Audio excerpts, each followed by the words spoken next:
And your family, Mambally, has the legacy in two C's, cricket and cakes, or sweets.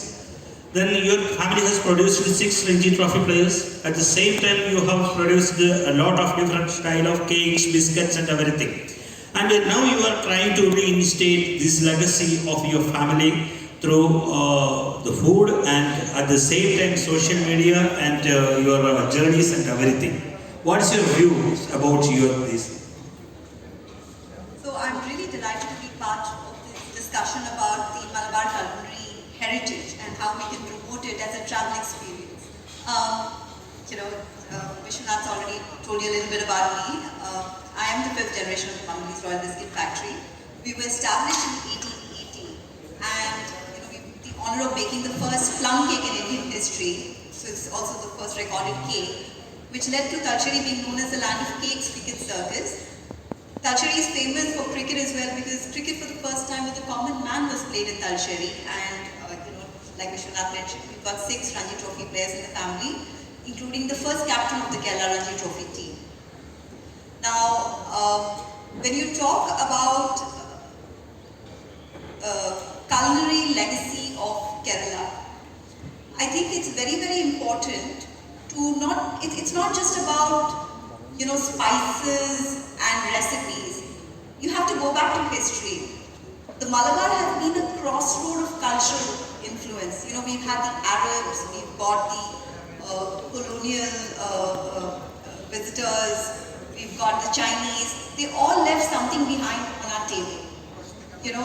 Our family has lived through that history for 5 generations. Mambally Bappu, who's the pioneer who started our bakery, started it in 1880 after learning how to bake in Burma. He came back to India, to Talcheri, set up the bakery. And then, in 1883, it was a British planter who brought a plum cake from the UK to him and asked him if he could replicate it. Now, he used his own, the local ingredients like the spices, local alcohol, and he created a version of the plum cake, which today is very famously known as the Kerala plum cake. So that's the reputation it already has built. Now, this is a classic, example of international influence and local ingenuity. It's similar when you talk about the fish moli, you talk about the stew, you talk about biryani, of course, is a lot of Arab influence, and the China chatti. So this is about all the influences of global exposure that we have. So Malabar has a lot of stories. Now when travelers travel, especially when they come and eat, they don't just want to taste biryani or biscuits. They want to know what's the journey behind it. Now for example, our biscuits back in the day were packed into tins and traveled with Indian soldiers during the First and the Second World War. So when you take a bite of our biscuits, it's not just flour and butter. It's a piece of history that you're tasting. It's a story of resilience. These soldiers were brave, they traveled to all these places. It's a confluence of all the cultures and the continents these products have traveled to.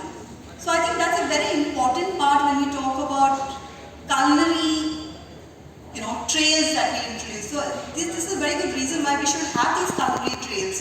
We should talk about how, take these tourists on walk through the spice gardens, have them dine at iconic restaurants like the Paragon, have them learn local cuisine from celebrity chefs like Aveda, come visit us at Mambally Royal Biscuit factory, experience a bite of history with products that are out of wood-fired ovens.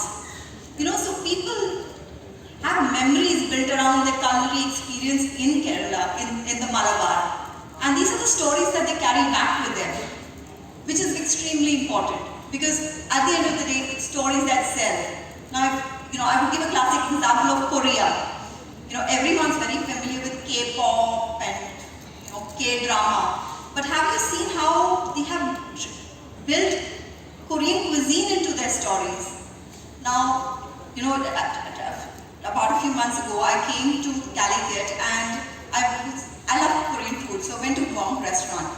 And one of the first things I noticed that it was full of people and the staff there was overwhelmed. And when I was talking to them, said, we didn't anticipate this kind of a demand. And what caused it?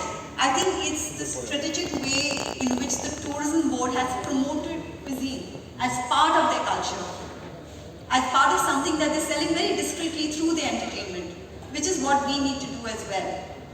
Our culinary culture is so rich. What's missing is the narrative, the stories which need to be promoted a lot more. സുമേഷിനോട് ഒരു ചോദ്യം കൂടിയുണ്ട്. രണ്ട് ചോദ്യങ്ങളുണ്ട്. സുമേഷ് ഒരു restaurant owner